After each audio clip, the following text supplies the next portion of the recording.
In this video, we will be learning intermediate value theorem.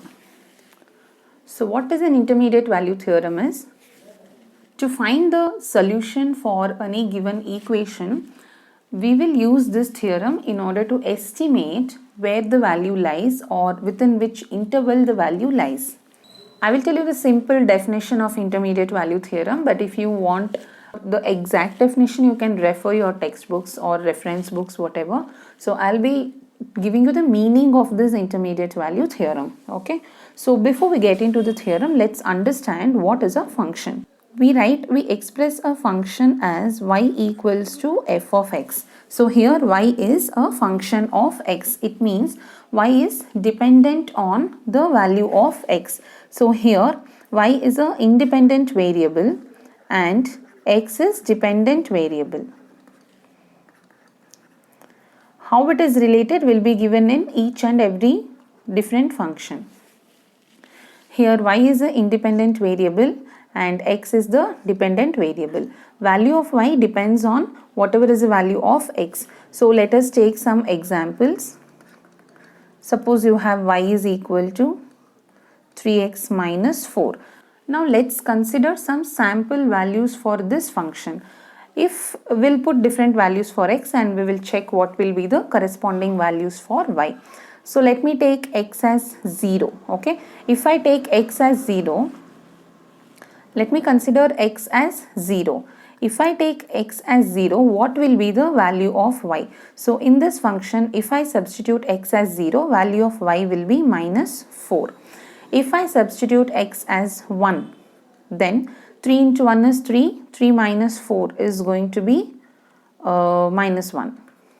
Then you will have x, so let me take x as 2, so 3 into 2 is 6, and if I take x as 2, then y value is going to be 3 2s are 6, 6 minus 4 is 2. Okay. If I take x as minus 1, then value of y is going to be minus 3 minus 4, which is minus 7.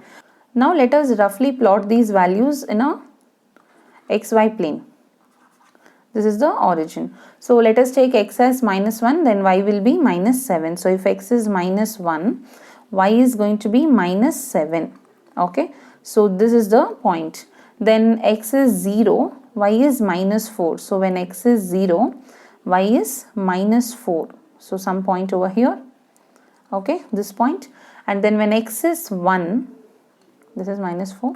When x is 1, y is minus 1. So this point. And then when x is 2,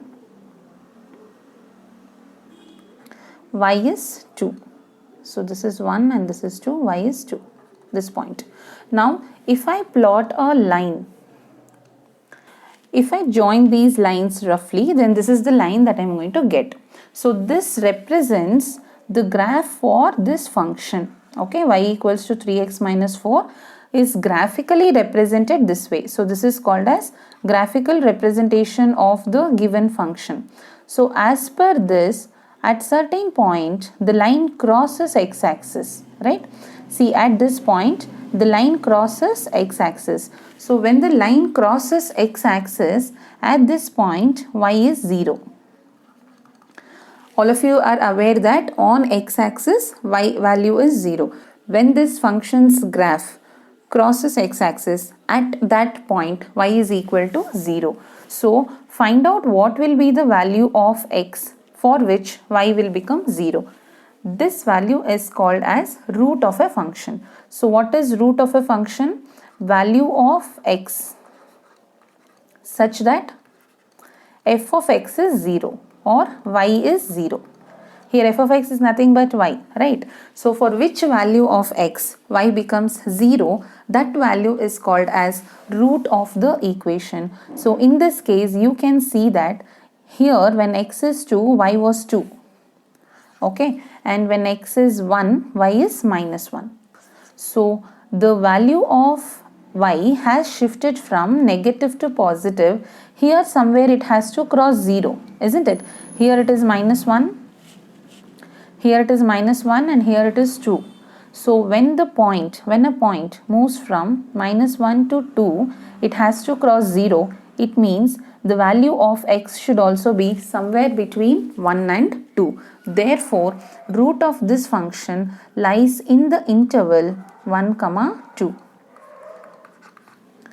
So, root of this function lies in the interval 1, 2. So, this is called as the intermediate value theorem.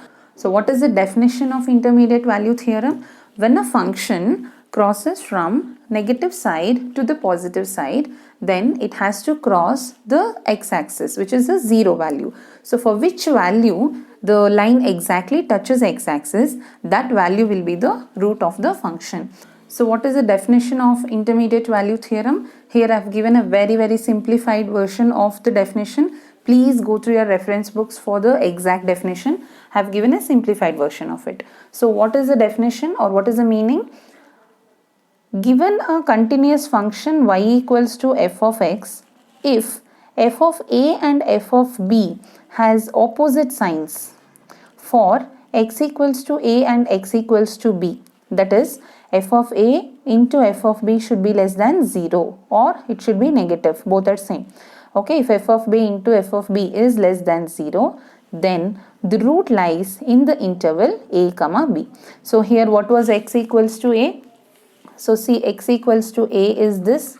When x equals to 1, f of x was negative. When x equals to 2, f of x was positive. So f of a into f of b or f of 1 and f of 2 has opposite signs. It means the root lies between 1 and 2. Okay, or f of a into f of b is less than 0. See here, what is f of a? Minus 1. F of b is 2. When you multiply minus 1 into 2 is minus 2, which is less than 0. So you can write either this reason f of a and f of b has opposite signs, or you can write f of a into f of b less than 0. Any one is sufficient. So once you prove this property, then the root lies between the interval a comma b. So for most of the methods, that is you have many methods to solve. You have bisection method, regular falsi method. In most of the methods, the first step is to determine what is the initial interval for the root. To determine that initial interval, we will make use of this theorem. Okay, so that's it for this video.